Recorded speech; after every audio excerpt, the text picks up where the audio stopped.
प्रिय छात्रों, सुप्रभातम। आज का टॉपिक है अपना प्रार्थना पत्र। प्रार्थना पत्र आपकी 9th कक्षा में और 10th कक्षा में बोर्ड में 4 नंबर का प्रार्थना पत्र पूछा जाता है। तो एक तो अथवा में पूछा जाता है जिसमें मंजूषा पद से आपको पूर्ति करनी होती है, और दूसरा सीधा प्रश्न पूछा जाता है कि आप स्वयं का नाम और फिर कि आप स्वयं को ये मानते हुए, रमेश मानते हुए, सोमेश मानते हुए अपने प्रधानाचार्य को एक पत्र लिखिए कि आप 2 दिन तक विद्यालय में उपस्थित नहीं हो सकते, या शुल्क मुक्ति के लिए, या आपके पिता गरीब किसान हैं तो इस तरीके से, या फिर स्थानांतरण पत्र। तो ऐसे पत्र पूछे जाते हैं। तो आज हम उन्हीं के बारे में पढ़ने जा रहे हैं। प्रार्थना पत्र। प्रार्थना पत्र में सबसे पहले तो आपको लेफ्ट हैंड की तरफ सेवायाम, बाईं तरफ, हिंदी में बाईं तरफ कहते हैं, तो सबसे ऊपर जैसे हिंदी में लिखते हैं सेवा में श्रीमान, तो इसमें सेवायाम लिखते हैं। सेवायाम श्रीमंतः प्रधानाचार्य महोदयः। जो महोदय शब्द है वो बहुवचन लिखा जाता है, महोदयः, महोदयो, महोदया।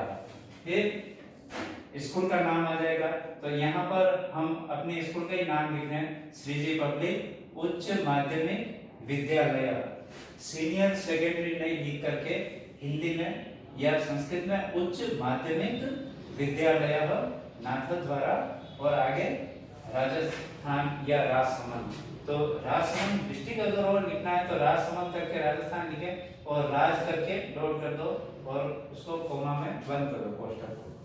फिर टॉपिक आता है विषय। इसके बाद लिखने के बाद एक लाइन छोड़ करके आपको विषय लिखना है। तो विषय में आप क्या पूछना चाहते हैं, किस संबंध में आप अवकाश चाह रहे हैं, तो उसके लिए जैसे ये 2 दिन के अवकाश हेतु प्रार्थना पत्र है, दिनद्वयस्य अवकाशार्थम प्रार्थना पत्रम। और उसके बाद एक लाइन छोड़ करके महोदया, फिर महोदया वाली लाइन पूरी खाली रहेगी। इसके यही नीचे से महोदया शब्द के थोड़ा सा आगे से इसको लिखना चालू करेंगे। उपर्युक्त विषयांतर्गतम नम्र निवेदनम अस्ति यत् अहम अस्मिन् विद्यालये 9वीं व 10वीं, या ऑब्लिक करके लिखा हुआ है 9वीं या 10वीं कक्षायां पठामि। तो मैं हिंदी अनुवाद भी बता दे रहा हूँ। उपयुक्त विषय के अंतर्गत ऊपरी उक्त, उपयुक्त कौन सा, ऊपर उक्त विषय कौन सा है, 2 दिन की छुट्टी हेतु। तो उपयुक्त विषय के अंतर्गत नम्र निवेदनम अस्ति। नम्र निवेदन है कि, यत् का अर्थ होता है कि, अहम अस्मिन् विद्यालय, मैं इस विद्यालय में 9वीं कक्षा में या फिर 10वीं कक्षा में, यहाँ कक्षा शब्द में सप्तमी विभक्ति लगाई हुई है। तो ये आप या तो 9वीं के छात्र हो सकते हैं या फिर 10वीं के छात्र, क्योंकि ये 9th 10th के लिए लिखा होगा। तो 9वीं कक्षायां या 10वीं कक्षायां पढ़ा, मैं 9वीं या 10वीं कक्षा में पढ़ता हूँ इसी विद्यालय के अंदर। गत दिवसतः अहम तीव्र ज्वरेण पीड़ितोऽस्मि। अब ये तो आपको हर प्रार्थना पत्र में लिखना ही। उसके बाद जो टॉपिक है, जो विषय है, उसके रिलेटेड आपको लिखना है कि गत दिवस से अहम तीव्र ज्वरेण पीड़ितोऽस्मि। तीव्र ज्वर, तेज बुखार से मैं पीड़ित हूँ। अतः अहम विद्यालये उपस्थातुं न शक्नोमि, इसलिए मैं विद्यालय में उपस्थित नहीं हो सकता हूँ। माम दिनांक 21/1/2021 तब, यानी मुझको दिनांक 21 जनवरी 2021 से लेकर 22/1/2021 पर्यंत। तब का अर्थ होता है से, पंचमी का अर्थ निकलता है, और पर्यंतम का अर्थ होता है तक। तो मुझको दिनांक 21/1/21 से लेकर 22/1/21 तक दिनद्वय से 2 दिन का अवकाश प्रदान करके अनुग्रहीष्यन्ति भवन्तः, आप श्रीमान मुझे अनुग्रहित करेंगे, सधन्यवाद। यहाँ आपके प्रार्थना पत्र पूरा हो जाता है धन्यवाद के सहित। फिर यहाँ इस लाइन को छोड़कर नीचे राइट हैंड की तरफ यानी दाईं ओर भवद आज्ञाकारी शिष्य, आपका आज्ञाकारी शिष्य, या अगर कोई गर्ल्स अगर इस प्रार्थना पत्र को लिख रही तो शिष्य, तो आपकी आज्ञाकारी शिष्य। फिर नाम, जैसे मैंने बॉयज का नाम कोई भी लिख दिया, लोकेश पालीवाल। फिर कक्षा 10वीं यानी सेक्शन डालते हैं अ ब स द। और प्रार्थना पत्र लिखते समय, एग्जाम में लिखते समय केवल रोल नंबर लिखा जाता है। यहाँ ये प्रार्थना पत्र पूरा हो जाता है। अब अगर प्रार्थना पत्र आपको प्रश्न पूछा जाए कि आपके पिता राजकीय सेवा में हैं और उनका स्थानांतरण नाथद्वारा से या उदयपुर से कहीं और जगह हो गया, जयपुर हो गया, अलवर हो गया, और आप यहाँ पढ़ने में सक्षम नहीं है, आप टीसी चाहते हैं, उसके लिए प्रार्थना पत्र लिखिए, स्थानांतरण पत्र प्राप्त्यर्थम, तो उसको टीसी कहते हैं। तो आपको केवल ये सब्जेक्ट यहाँ से चेंज करना है। ये जो विषय है यहीं पर आपने चेंज कर दिया, स्थानांतरण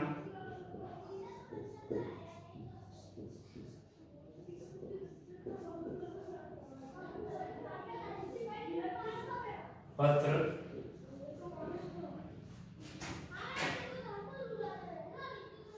स्थानांतरण पत्र यानी टीसी, ये अंग्रेजी में भी मैंने यहाँ लिख दिया। स्थानांतरण पत्र प्राप्त्यर्थम, प्राप्त करने के लिए,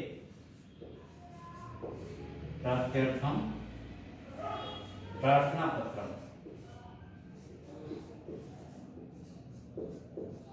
स्थानांतरण पत्र प्राप्ति के लिए प्रार्थना पत्र यानी टीसी प्राप्त करने के लिए प्रार्थना पत्र। तो महोदय उपयुक्त विषयांतर्गतम नम्र निवेदनम अस्ति यत् अहम अस्मिन् विद्यालये 9वीं या 10वीं कक्षायां पठामि। यहाँ तक तो ये लाइन रहने देंगे, फिर आगे से यहाँ से आप इसको हटा देंगे। यहाँ आपको जो स्थानांतरण पत्र से संबंधित बात है वो बताएंगे।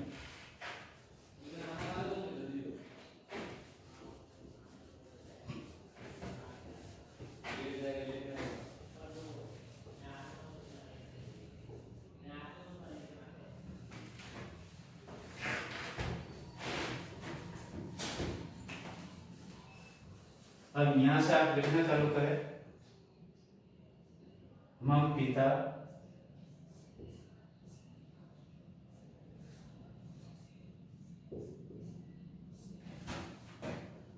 लिपिकः, लिपिक का अर्थ होता है बाबू, जो कार्यालय में कार्य करते हैं। तो मम पिता लिपिकः अस्ति,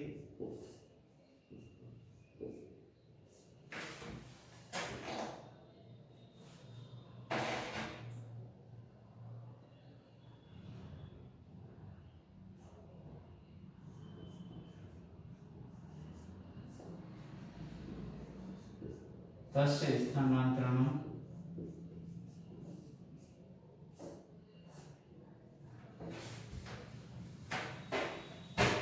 जयपुर नगरे संजातम्।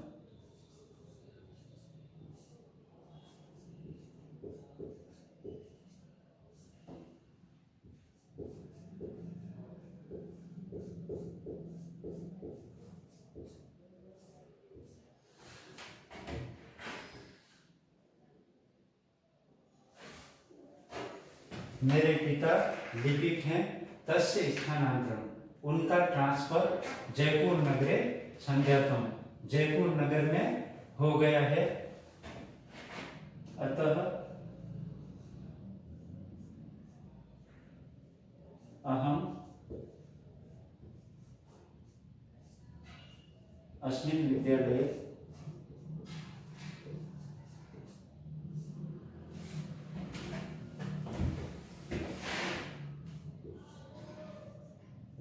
इस विद्यालय में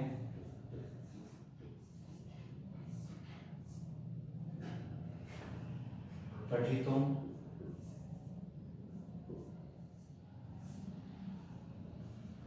समर्थ नास्मि।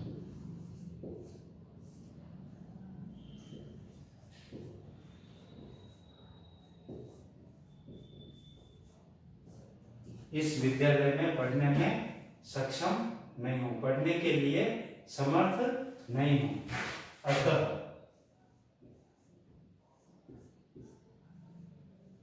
माम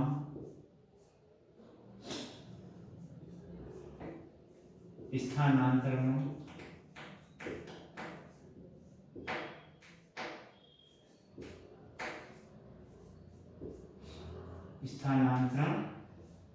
पत्रं प्रदाय अनुग्रहीष्यन्ति भवन्तः। इसलिए मुझको स्थानांतरण पत्र प्रदान करके अनुग्रहित करेंगे आप, धन्यवाद। आप मुझे अनुग्रहित करेंगे धन्यवाद के सहित। ये हो गया आपके इसी के लिए प्रार्थना पत्र।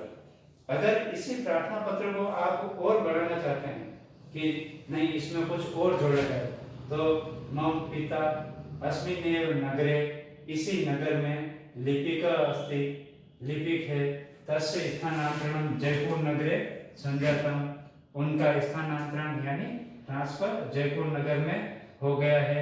संपूर्ण परिवार तत्र एव गमिष्यति, संपूर्ण परिवार वहीं जाएगा या वहीं पर रहेगा, निवसति लिख दो। अतः अहम अस्मिन् विद्यालये पठनार्थं व पठितुं समर्थ न अस्मि, इसलिए मैं इस विद्यालय में पढ़ने में समर्थ नहीं हूँ, सक्षम नहीं हूँ। इसलिए माम स्थानांतरण पत्रं प्रदाय अनुग्रहीष्यन्ति भवन्तः। आप अनुग्रहित करेंगे श्रीमान। अगर आपको और चेंज करना हो कि स्थानांतरण पत्र नहीं होकर के आपसे पूछा जाए कि शुल्क मुक्ति के लिए प्रार्थना पत्र लिखिए। शुल्क मुक्ति, शुल्क मुक्ति यानी फीस माफी के लिए। तो फीस माफी के लिए भी आपको केवल विषय बदलना है और बीच के ये 2 लाइन बदलनी है। तो यहाँ मैं टॉपिक डाल रहा हूँ शुल्क मुक्त्यर्थम, शुल्क मुक्त्यर्थम प्रार्थना पत्र।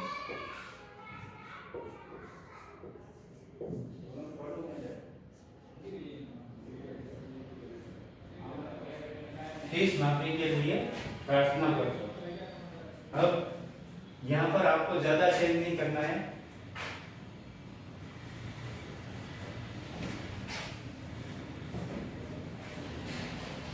ये 2 लाइन यहाँ से चेंज करते आपका नया प्रार्थना पत्र तैयार हो जाएगा।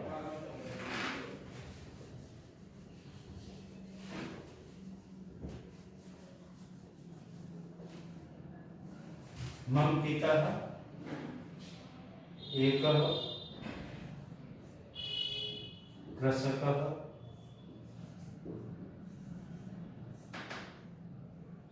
अस्ति, मेरे पिता एक किसान हैं। परिवारस्य आर्थिक स्थिति, परिवारस्य आर्थिक स्थिति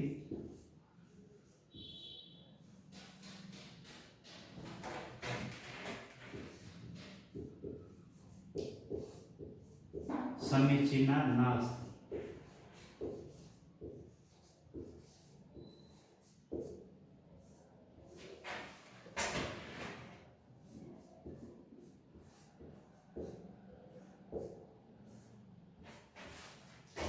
अहम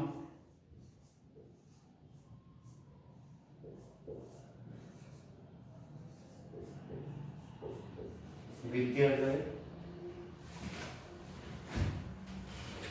शिक्षण शुल्क दातुं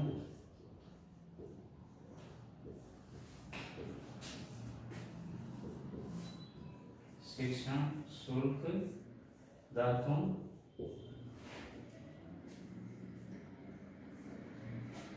असमर्थोऽस्मि।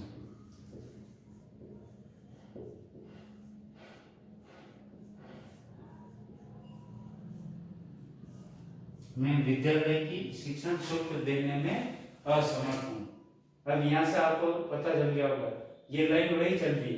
उपयुक्त विषय के अंतर्गत निवेदन है कि मैं इस विद्यालय में 9वीं कक्षा का या 10वीं कक्षा का छात्र हूँ, यहाँ पढ़ता हूँ और मेरे पिता एक किसान हैं। परिवार की आर्थिक स्थिति अच्छी नहीं है, समीचीना नास्ति, यानी समीचीन यानी अच्छी होना। अहम विद्यालय शिक्षण शुल्क दातुं असमर्थो अस्मि, मैं विद्यालय का शिक्षण शुल्क देने में असमर्थ हूँ। अतः मां शिक्षण शुल्कात्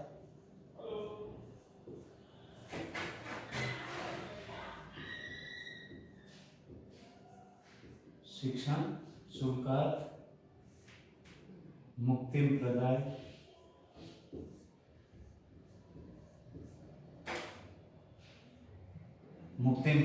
अनुग्रहिष्यति भवन्तः, शिक्षण शुल्क से मुक्ति देकर के अनुग्रहित करेंगे, यानी मुझे फीस में छूट देंगे या माफ कर देंगे। धन्यवाद, धन्यवाद के सही और फिर आपका नाम आ जाएगा। तो इतना सरल है प्रार्थना पत्र। आपको केवल ये प्रारूप याद करना है कि यहाँ ऊपर बाईं ओर क्या लिखना है, फिर विषय आपको क्या लिखना है, फिर आप कहाँ के छात्र हैं, कौन सी क्लास में पढ़ते हैं वो लिखना है और अपनी स्थिति बतानी है। इस प्रकार आप आराम से प्रार्थना पत्रों को पूर्ति करके अच्छे नंबर ला सकते हैं। और मंजूषा पद पूर्ति वाला है तो मंजूषा पद पूर्ति भी अगर आप हिंदी अनुवाद करना जानते हैं तो आराम से मंजूषा पद पूर्ति हो जाएंगे। इसी तरीके से भ्राता के ज्येष्ठ भ्राता के विवाह में जाने के लिए प्रार्थना पत्र चाहिए तो वो भी आप लिख सकते हैं। इस तरीके से आप पूर्ति कर सकते हैं। ज्येष्ठ भ्रातु विवाहार्थम प्रार्थना पत्रम, फिर ये लिख दिया। उसके बाद मम ज्येष्ठ भ्रातु विवाह दिनांक इतनी को निश्चितः और वर यात्रा जयपुर नगरे गमिष्यति, बीकानेर नगरे गमिष्यति, अतः अहम अपि तत्रैव गमिष्यामि और मां दिनांक यहाँ से लेकर यहाँ तक। तो जो दिनांक से लेकर आपको छुट्टी चाहिए वहां से लेकर तह पर्यंतम मां दिनत्रयस्य दिनद्वयस्य अवकाशं प्रदाय अनुग्रहिष्यन्ति भवन्तः और धन्यवाद ये साथ में लिखना। और फिर दाहिनी ओर आप अपना नाम लिख दें या रोल नंबर लिख दें और कक्षा सेक्शन डाल दें। इस प्रकार आप आराम से प्रार्थना पत्रों का अभ्यास कर सकते हैं। और साथ में PDF फाइल में और भी आपको पत्र भेजे जा रहे हैं तो उनको भी आप पूर्ति करने का अभ्यास करें। धन्यवाद।